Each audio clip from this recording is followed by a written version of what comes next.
Halo sahabat Klik Info ID, saat ini saya berada di Warung Rakyat Nusantara di Jalan Keranggan, Cibubur, Bekasi. Kita akan bertemu dengan seorang pemerhati dengan segala musik yang ada di Nusantara ini, yaitu Bapak Ahmad Tamim. Yuk ikuti perjalanan saya berbincang-bincang dengan beliau. Mari.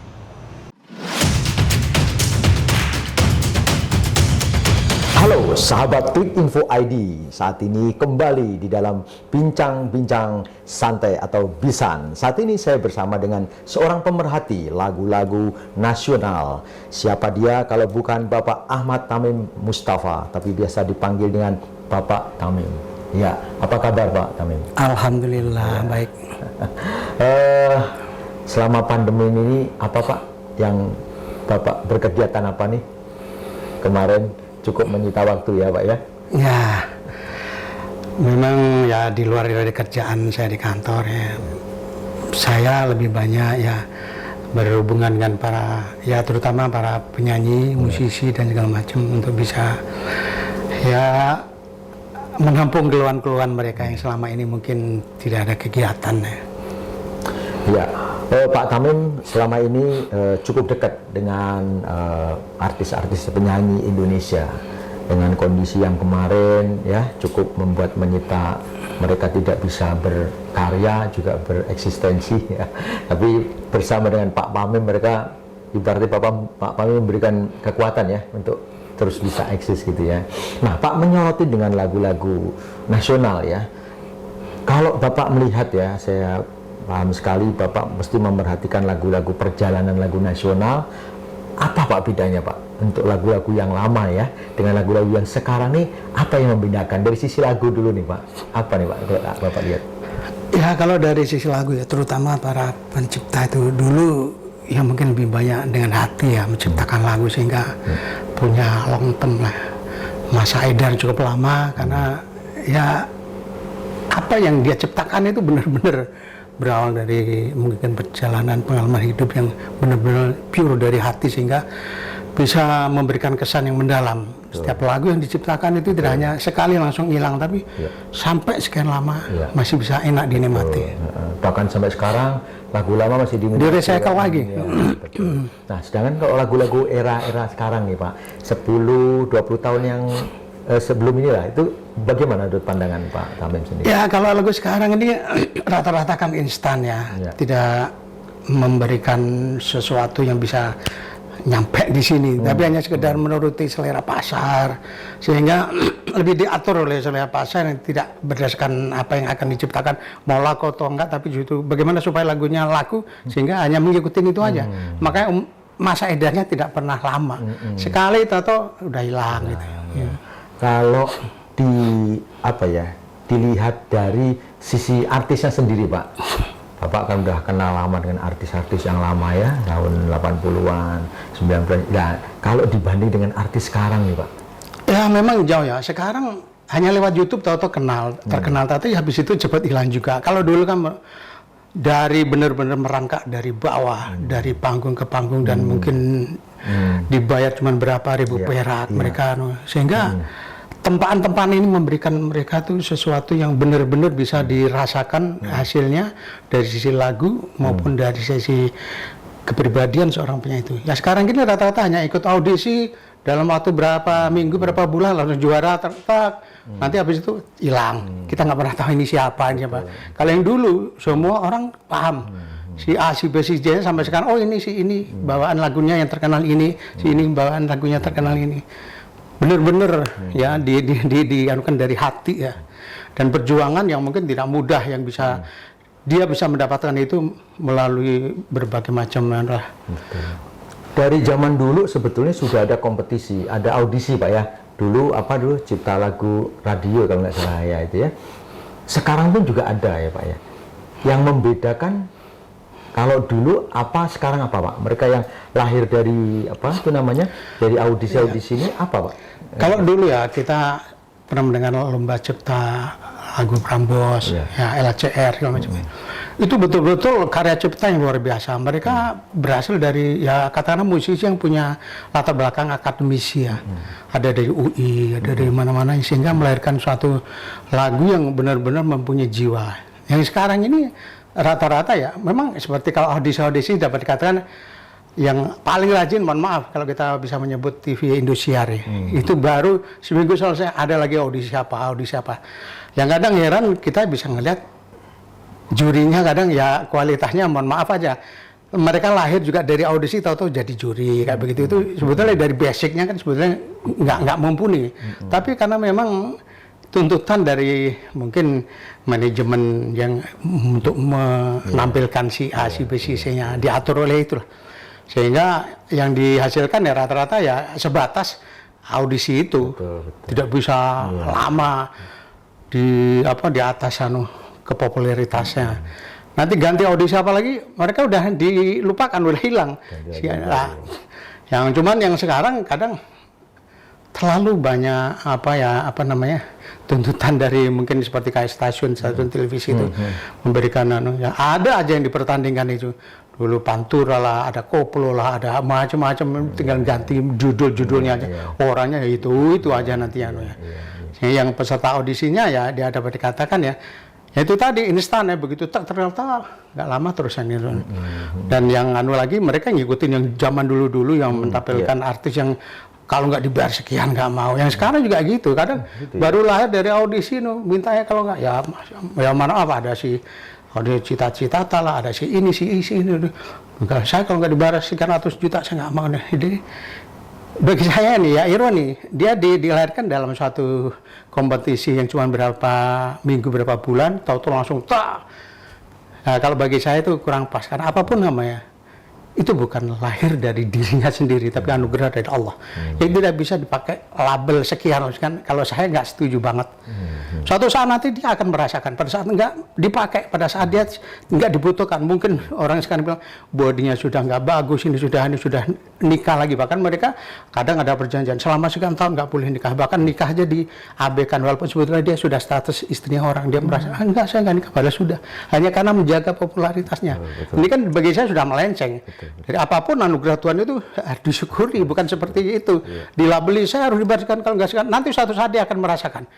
Karena mohon maaf, artis-artis yang sekarang itu dia di bawah binaan saya yang notabene orang Tansil Hawas, mereka menyadari dulu ya Pak, saya begini, saya memberikan tarif segini kalau nggak sekian, tapi saya merasakan bahwa sekarang ini saya baru merasakan bahwa nikmat syukur itu bukan terletak di berapa besarnya, tapi bagaimana kita mensyukuri apa yang kita dapat. Walaupun katakanlah mungkin nama sudah nggak bisa dibilang zaman dulu seperti apa, tapi walaupun sekarang sedikit saya nikmatin. Ya hal seperti ini yang seharusnya setiap penyanyi yang dilahirkan melalui apapun, mau dari audisi, mau jenjang dari bawah, jangan pernah melabeli harga dengan sekian atau juta kalau enggak. Kalau saya suatu saat kenikmatan itu dicabut, habis dia. Nah ini yang seharusnya disadari. Dan ini saya tekankan betul pada artis-artis yang lawas dulu, saya bilang, tolong masa lalu itu udah lewat. Sekarang syukur yang sekarang ini, untung masih diberikan nikmatan. Mohon maaf, saya mendirikan ATM Resto itu berawal dari apa? Seorang Lela Sari yang notabene waduh kayak apa aja, tapi bagaimana masa tuanya menghidupi 16 orang, semuanya dianukan dari dia. Sedih saya lihat akhir hayatnya seperti itu. Sehingga saya tahun 2017 saya bikin ATM Resto itu tidak semata-mata untuk menjual makanan, tidak. Saya memberikan ruang dan waktu kepada para penyanyi yang sebetulnya sudah dilupakan orang. Saya bikin itu sengaja, kafe saya bikin panggung yang gede yang bisa diberikan suasana pertunjukan lah. Nah, alhamdulillah sampai sekarang ya ini. Tapi memang saya sendiri melihat perbedaannya. Kalau kita lihat artis-artis sekarang itu kayak semacam aji mumpung, Pak. Begitu mulai tenar, udah merambah tuh. Mumpung tenar ya main film, ya nyanyi, ya apa aja dikerjakan. Kalau dulu kayak nyanyi lebih eksis ke nyanyi gitu kayak. Kayak penyanyi-penyanyi kita yang lama itu kayak mau plus kayak mau Pampers kayak tetap eksis di bidang nyanyi terus ya Pak ya. Nah sekarang kembali Pak, teman-teman kita yang sudah tidak lagi eksis ya, nyanyi sudah di TV, sudah tidak apalagi ada panggung. Nah, itu kebanyakan mereka secara ekonomi kan sudah mulai menurun ya. Padahal mereka ini orang-orang yang luar biasa, mereka mencipta lagu, ya menyanyi. Nah, sebetulnya seperti apa sih Pak mereka? Harusnya kalau di luar negeri itu katanya ketika dia menciptakan lagu itu dapat royalti, mereka nggak bakal, maaf nih ya, kekurangan gitu. Ke pandangan Bapak sendiri di Indonesia seperti apa Pak? Memang ya ini penghargaan terhadap pekerja seni terutama ya. Kita tahu bahwa seharusnya pemerintahan kita itu mewadai, katakanlah ada seorang menteri yang urusan seni. Selama ini Menpora ada. Begitu juara di luar negeri pulang disambut kalungit bunga, kasih bonus rumah, kasih sekian minat. Tapi dari sisi seni, katakanlah itu penyanyi atau apapun, berapa kali yang mewakili Indonesia, apakah itu berupa festival maupun berupa paduan suara, itu kan semuanya kan seni. Tapi pernahkah memberikan penghargaan seperti olahraga katakanlah? Padahal kalau kita di sekolah itu ada orkes, olahraga dan keseniannya. Ya ini kan sebetulnya itu harus ada, katakanlah bukan hanya menteri kan, mungkin kelas dirjen lah, dirjen seni misalnya, sehingga tidak gampang produk-produk seni kita diakui oleh Malaysia, reok oleh Malaysia, batik oleh Malaysia. Ini karena tidak ada kementerian yang khusus ngurus ini, hanya diserahkan di eselon 3, yang notabene tidak punya power apapun. Nah ini saya mengharapkan ke depan ada salah satu, katakanlah di Menparekraf ya, ditambah seni kata, Menpar Seni Craft kata, Menteri Pariwisata Seni dan Kreatif. Nah, sehingga di situ ada seorang dirjen yang ngurusi khusus masalah seni. Seni banyak, ekornya itu banyak, anaknya banyak. Seni musik, seni tari, seni drama, seni macam-macam. Di situ nanti tanggung jawab untuk bisa memperjuangkan ke UNESCO hak cipta, hak apapun yang bisa dilindungi oleh undang-undang. Memang ada undang-undang. Terus ada peraturan pemerintah 56 tahun 2001 yang membidangi masalah hak royalti. Tapi kalau yang mengurusi bukan seorang dirjen yang notabene eselon 1, berat. Ya, kita bisa banyak melihat posisi kita yang tadi keleleran hidupnya karena mereka nggak mendapatkan apa-apa. Kalau di luar negeri terus terang begitu, meledak sekali aja udah dipakai seumur hidup, udah cukup satu kali aja sekali. Itu udah bisa. Karena memang benar-benar ditata betul. Jadi katakanlah ada lagu apa yang meledak. Semua itu bisa link semuanya, semua karaoke, semuanya tiap kali ada pertunjukan apapun itu bisa otomatis oh ini dipakai ini, dia langsung mendapatkan haknya. Nah ini kalau seperti ini saya yakin sebagai seorang pencipta lagu kemudian hak terkait lainnya di antara penyanyi, karena penyanyi mempopulerkan, pencipta yang menciptakan lagu, tanpa ada pencipta nggak bisa dipopulerkan. Ini sama-sama mendapatkan hak, cuman persentasenya beda. Ini kalau diatur dengan sebenarnya Pak, tidak ada yang namanya pekerja seni itu keleleran. Kita tidak hanya pencipta atau penyanyi, di situ ada yang di belakang, ngurusin kabel, ngurusin teknis itu kan semuanya perlu hidup juga. Tanpa ada itu nggak mungkin suatu pertunjukan bisa berjalan. Inilah hak terkait lainnya itu seharusnya mereka mendapatkan itu. Banyak sekali yang ya terlupakan. Betul. Nah, kalau mereka yang berurusan ya dengan royalti, yang menurut saya itu sangat penting sekali ya, karena itu mempengaruhi kehidupan seseorang pekerja seni.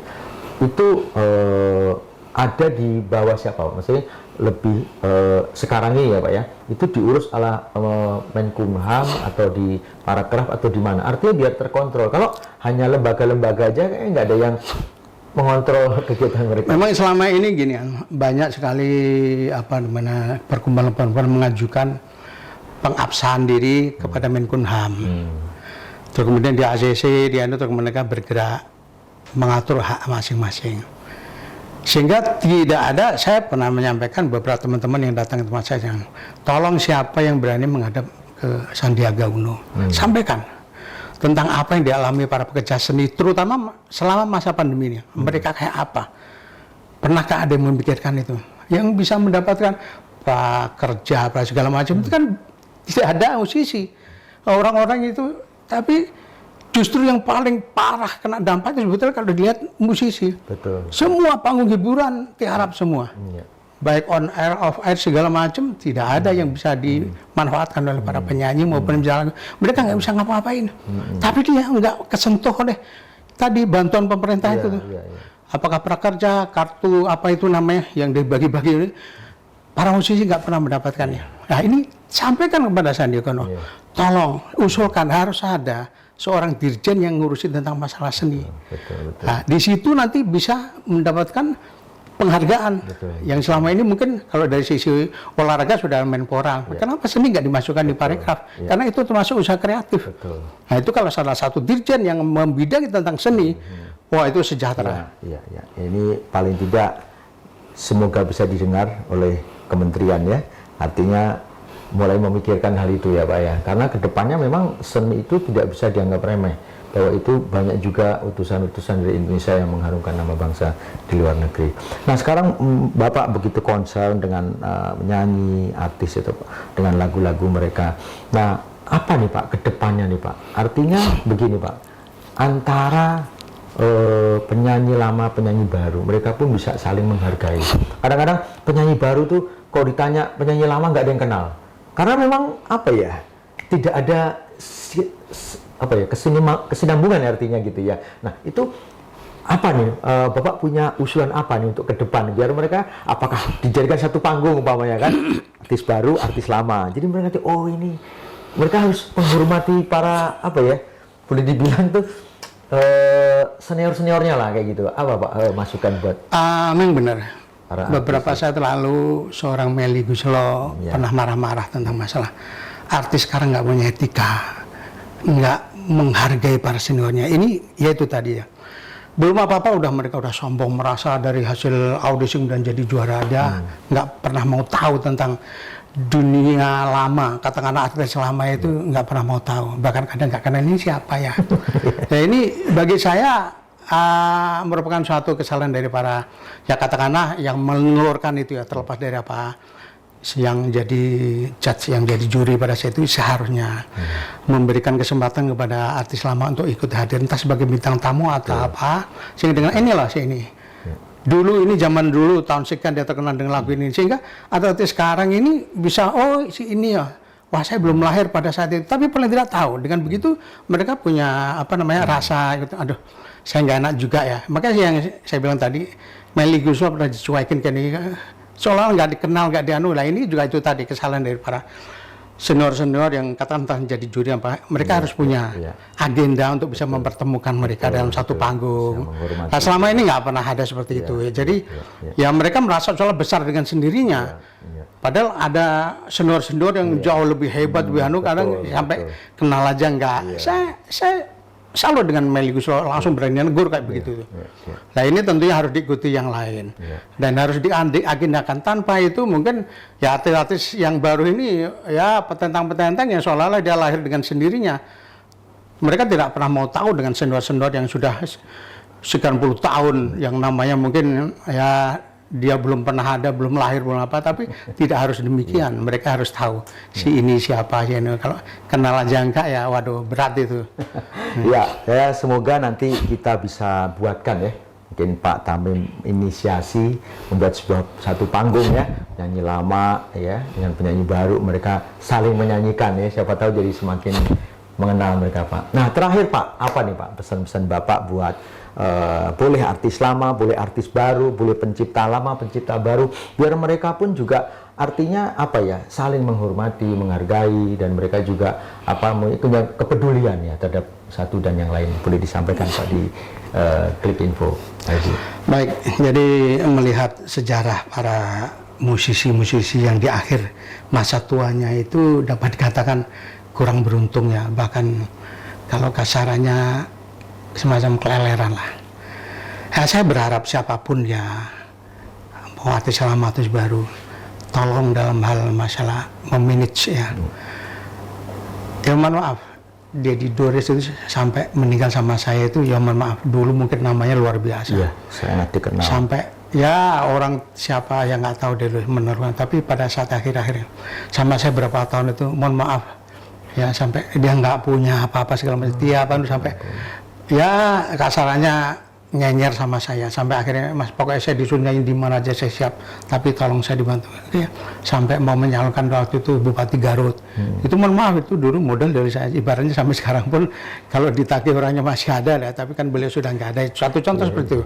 Dari situ saya tidak ingin ada artis yang dulunya sudah malang melintang kemudian hanya kalah salah urus, terlepas dari apapun, apakah salah manajemen atau salah apa, karena merasa waktu itu wah saya apa-apa punya, sehingga tidak merasa bahwa itu akan ada habisnya, daerahnya akan habis. Nah ini ya saya berpesan kepada siapapun untuk bisa lebih ingat tentang masa tua, dan yang paling penting adalah merasa bersyukurlah dia dianugerahi talenta yang demikian ini. Jangan sombong, jangan merasa seolah-olah saya nyanyi, saya karena memang saya kursus, saya nggak seperti itu. Banyak-banyak bersyukur. Lain syakartum lazidanakum wa lain kafartum inna adzabillahi syadid. Banyaklah kamu bersyukur, niscaya akan aku tambah nikmatku. Kalau kamu tidak pandai bersyukur, azab neraka pedih. Nah ini sudah jelas itu peringatan Allah di dalam Al-Quran. Pandai-pandailah bersyukur. Rasa syukur itu ya macam-macam. Saya nggak perlu menjelaskan, tapi yang jelas rasa syukur itu banyak yang tidak dipunyai.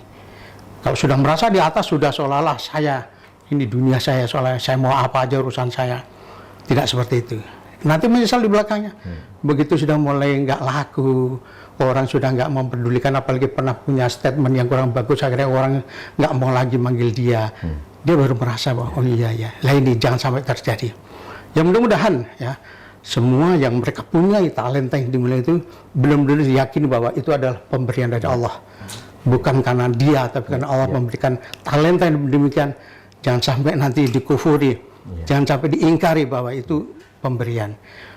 Ya mudah-mudahan ini bisa memberikan pemahaman bagi mereka-mereka yang mungkin baru mau naik di atas barangkali. Pandai-pandailah bersyukur. Ya, terima kasih Pak Tamim bincang-bincang santainya. Teman-teman, sahabat Klik Info ID, ialah apa yang disampaikan Pak Tamim menjadi bekal kita, menjadi manfaat buat kita semua.